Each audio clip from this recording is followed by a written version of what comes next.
Greetings, everybody. My name is Elsa Zela.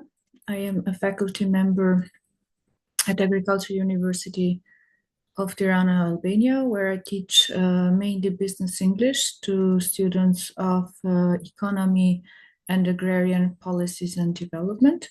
I also teach English for specific purpose to students of Faculty of Food Technology. My presentation for today is integration of content and language learning in Albanian higher education institution, the course instructor's perspective. Although the title includes higher education institutions, this study is not as inclusive as it seems because it focuses mainly on agriculture university setting, and the participants in the study are faculty members or professors that teach mainly business English at this university. This is a qualitative study investigation, mainly focuses on the challenges faced by business English course instructors within the framework of content and language integrated learning in university setting. It explores the intersection of language acquisition and academic content delivery, revealing significant insight into pedagogical strategies, student engagement, and curriculum design.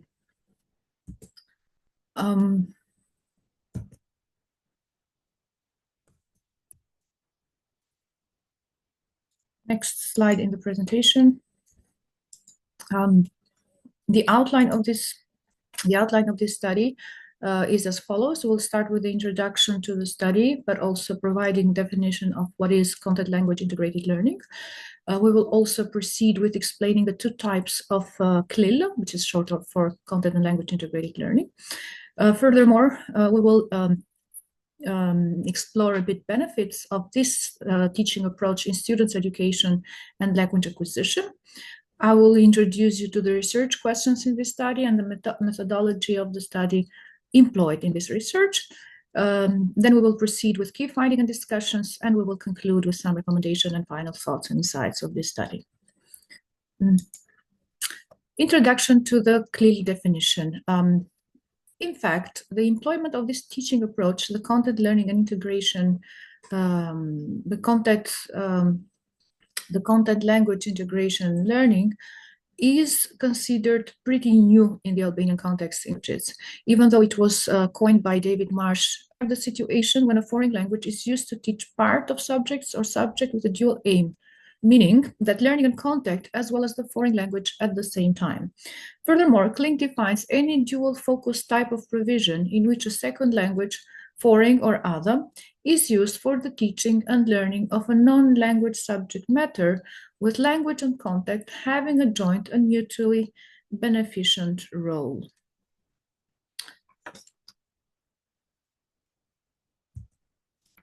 As we said earlier, there are two types of CLIL. As we mentioned earlier, CLIL aim at developing competency in both elements by teaching the content in the foreign language. The other distinctive feature of CLIL is its flexibility to cater for the wide range of socio-political and cultural realities. There are two types of CLIL, hard CLIL and soft CLIL teaching method. Hard CLIL is usually when, for example, when we take the context of the Faculty of Economy, hard CLIL is usually employed to teach core subjects in language, in English language, in foreign language, in this case, in English language. For example, you teach subject like accounting or marketing or microeconomy and macroeconomy, and the main focus is to teach content in English language rather than to teach main aspects of the language itself. While soft CLIL, where we believe English for specific purposes has a place, usually concentrating focusing the content of the subject, which is subordinate to the language goal. So a higher emphasis and highlight is to put learning the language rather than the content, or shall we say that the content is dependent on the learning language objective. For example, we have the case of business English in this context and other ESP courses. Benefits of this teaching approach in students' education and learning languages. There are many studies, and Zarob in 2008 did one of these studies, which when compared to students where CLIL has been used an approach and other students where CLIL has not been used as a teaching approach, the pronunciation, the vocabulary and grammar skills of those students, fluency as well, and content have shown that CLIL learners tend to outperform or do better than the students where the CLIL method has not been applied to. CLIL has also been found to provide non-linguistic benefits. For example, Dupuy in 2000 found out that CLIL learners showed increased self-confidence in their ability to use the target language and express an interest in pursuing its study. CLIL is also regarded as a change agent for improving learners' real-life communication skills, helping them to operate efficiently in an intercultural situation, which in business English setting, this is an important factor to prepare students or to equip students with skills to manage their prospective future job tasks. Key principles of CLIL. Coyle defined it 4 key principles of CLIL. The conceptual framework, there were 4, in the conceptual framework introduced by Coyle, there were 4 descriptors under the heading of 4 C's to support the inclusion of CLIL within the curriculum. The first of them was the content and language integrating. So Coyle emphasized that there is a correlation of content and language learning, especially vocabulary and grammatical structure, which are contextualized within practical business scenarios and communication situation. Furthermore, he also stated that there is a cognitive demand which is imminent and evident, one of the most important key principles of CLIL, that this approach encourages higher order thinking, understanding, accepting challenges, and reflecting on them. By means of using tasks, they encourage critical thinking, problem solving, in-depth analysis, and creativity. All these are regarded as essential skills in the business world. Later on, he added also cultural awareness, which aims to develop self and other awareness and pluricultural understanding, and to extend content. Learning content through foreign languages foster cultural insight and understanding, which are deemed essential for success in international business setting. Communication is one of the important descriptors under the heading of 4 C's, usually initially described by Coyle. Communication in this, by using the CLIL language, must be appropriate and serving to the learning context. Students who learn business English in the communicative situation in which the language is presented focuses more on communication needs and learning demands of the students, probably or mainly for their future employment situation. This research study usually will try to answer 3 main questions. The first question is, what is the general attitude that teachers that teach business English, mainly at Agriculture University, have toward CLIL implementation in ESP courses? The second research question is, what are the perceived challenges that these course instructors face when implementing CLIL as teaching approach? And the third, what are the perceived challenges concerning learner confidence in language according to the course instructors or teachers that use CLIL as the main teaching method? The participants in this research, as I said previously, are lecturers, course lecturers that are faculty members in the Department of Foreign Languages at Agriculture University of Tirana. Let me provide you with a little bit of context. At the Agriculture University of Tirana, business English is taught mainly to the faculty of economics. The same lecturers also teach at other faculties where they carry out ESP courses to faculty of forestry and environment, to faculty of veterinary medicine, and to faculty of food technology. 2 participants in this study were lecturers holding the title associated professor, 4 were lecturers holding a PhD degree, and 1 was is an assistant lecturer which has a degree as in Master of science. So it was total of 7 lecturers from the Department of Foreign Languages. Instrument of research, so we will carry on with the methodology of the studies. The instrument of research, it was a semi-structured questionnaire, was used to collect qualitative data.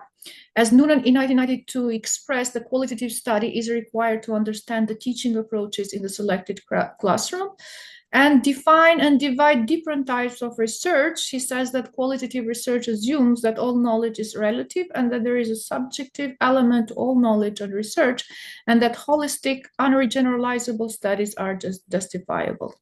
Interviews were conducted in English and Albanian language, where I thought there was room, shall we say, for misunderstanding. So we also used English language to clarify some of the questions. All the interviews were audio recorded with prior informed consent of the participant. The data were transcribed and analyzed thematically using qualitative data analysis software, and Vivo in this particular case. Furthermore, to complement our data, we also did an analysis of curricula and syllabi, and teaching materials was also conducted to supplement the data that were gathered from the interview. The key finding and discussion: almost all the participants in the study concluded that integration of CLIL as a teaching method was effective, or they felt positive toward using the integration, toward using content and language integrated learning. They thought that it provided with many advantages it provided the learners with many advantages, linguistic advantages in this particular case. However, since this study focuses more on challenges that this particular group of participants in the study faced during implementation of CLIL approach for business English courses, will focus mainly on the challenges. One of the primary challenges that participants in the study declared was a lack of teacher training and development, or in most cases they stated as inadequate training of lecturers in CLIL methodology, or lack of pedagogical expertise to design and deliver CLIL lessons effectively. And there was a need for professional development opportunities focusing on CLIL principles, as well as material development and assessment strategies for specific, or assessment strategies which are specific to business English. Even though in Europe, it was initially introduced as a teaching method in 90s, in Albania it is pretty new, and we have to say that courses offered are usually those courses are rare in Albanian context, and you could find similar courses offered by a British council in Albania, but since every group of students has its own specific, so those are pretty generalizing courses and not catering to, they have to be adapted and not catering to every group of learners. Next aspect regarding challenges, it has to do with curriculum design and resource availability. So there is a lack of well-defined curriculum frameworks and readily available CLIL materials specifically designed for business English, which presents in this case another major obstacle. Many lecturers reported that adapting existing materials lead to inconsistencies in approach and potentially compromising the effectiveness of the CLIL approach. There is a limited access to authentic business English material and technology for interactive learning to make it as interactive as possible, but also to make the process of conducting a business English course using the CLIL application or CLIL method as efficiently as possible.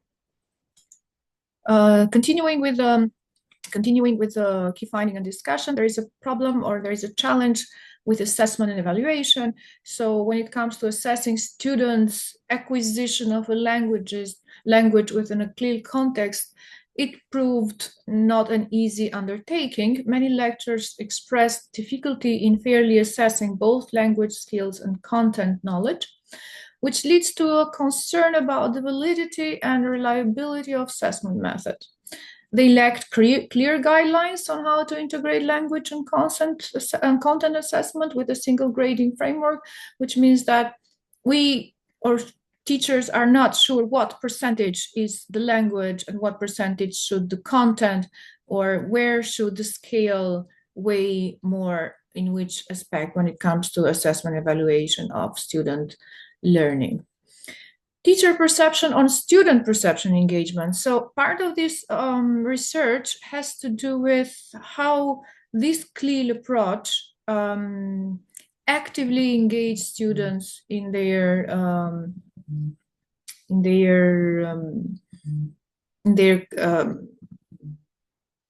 class activities. In this case, when CLIL approach is used. Students' feedback, according to teacher perception, is mixed regarding this approach. While some students value the integrated learning learning experience and improved language acquisition, others express challenging in keeping up with the content and language demands simultaneously. Concerns were raised about the pacing of lessons and the need for more individualized support. The situation is that when English is taught, ESP courses or business English at Agricultural University are taught only to students of the first year in their bachelor studies. And the students are expected to have at least a B1 level of proficiency in English, which is the basic requirement to conduct ESP courses. But the reality is that we have a mixed level when it comes to English proficiency of the students. So starting from A2, B1, B2, or A1 in some cases. So that leaves room, shall we say, for specialized or individualized or not all-inclusive application of the method in classes. Another factor which came up in the study is the cultural factor, which is deemed important, shall we say, in business setting.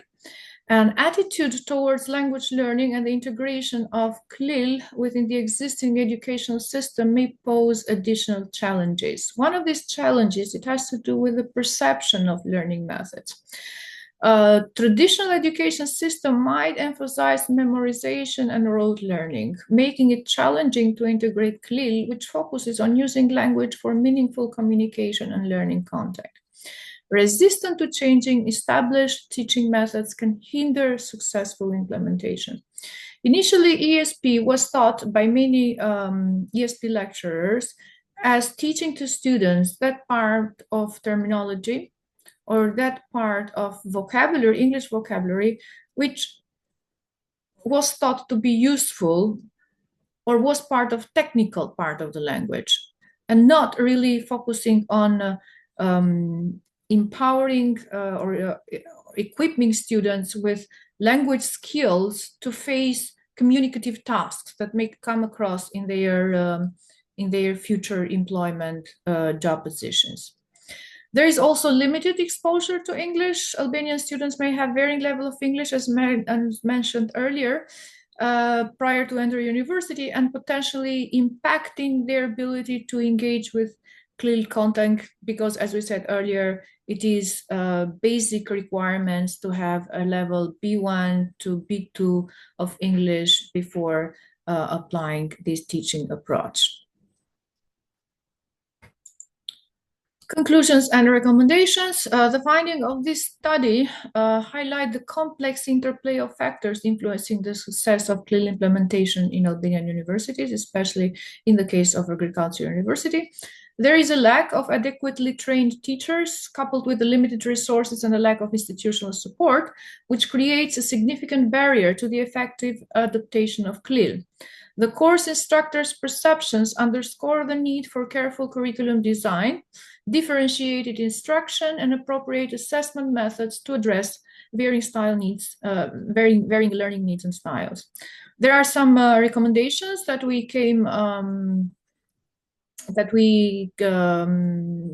provide through this study. The first recommendation is to overcome these challenges. We have to invest in comprehensive teacher training program, and focus should be on CLIL methodology, business English, specialized vocabulary, and assessment strategy. Of course, it is advisable to develop locally relevant CLIL material to create authentic and engaging materials which are tailored to Albanian context and business English needs.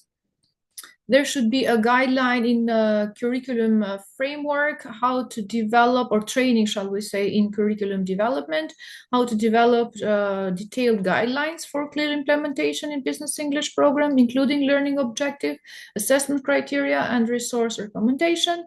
Furthermore, there should be a promotion in collaboration among stakeholders to foster partnership between universities, business, and international organizations to share best practices and access resources. Another important, shall we say, recommendation is to implement effective assessment strategies, to develop assessment methods that accurately measure both language proficiency and content knowledge, thus ensuring fairness and validity in assessment. It is advisable to provide ongoing professional development opportunities in the form of regular workshops, conferences, and online resources, which should be provided to support lecturers in adapting and refining their CLIL teaching practices. That was my presentation for the Innovation in Language Learning International Conference. If you have additional comments or questions or anything, please feel free to contact me through my email address on the screen. Thank you very much for your attention.